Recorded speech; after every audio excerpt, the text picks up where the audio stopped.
Welcome to Alpha State of Mind. I wanted to just kind of post a different video because my last two have been oil changes or discussions about the oil change. And I wanted to see what the community of Alpha owners, what questions you guys have about the ownership. What is, if you don't do an oil change yourself, what is it typically costs to have it done at a dealer? What are the costs, the initial start costs of doing the oil changes yourself? What are all the components that you need? What is it like to daily drive this car? Because I daily drive it 7 days a week.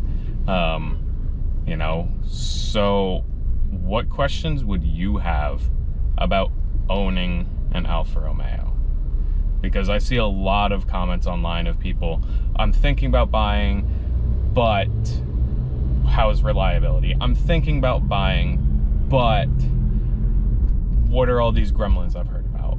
I'm thinking about buying, but there's always this caveat of but, because people always assume that it's essentially gonna, the second you pull it out the dealer's lot, it's gonna fall apart like a Lego piece, which is not the case whatsoever. If you do what you're supposed to do to the car will last. That's how everything is. Everything at some point in its life will break down, will stop working. But if you do the maintenance to prevent that, then you won't have an issue. But if you're gonna buy an Alpha, are you willing to do that maintenance? That's where the but comes in. You can own an Alpha and it's a great fun car, but are you willing to do the maintenance? Do you want something you can just daily and take it to Pet Boys, AutoZone, like Lucas Oil or what, like a Mavis tire, Midas tire, whatever it is, and have them do your oil changes, or like a Quick and Lube and have them do your oil changes, tire rotations, things like that?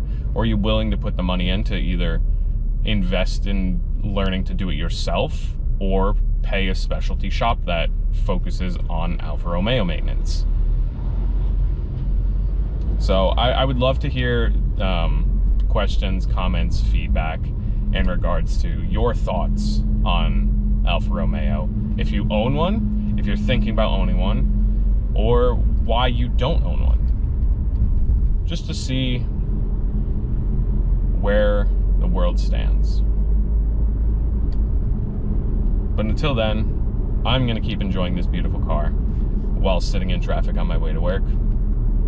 And next time I see you guys, we'll go over all these topics.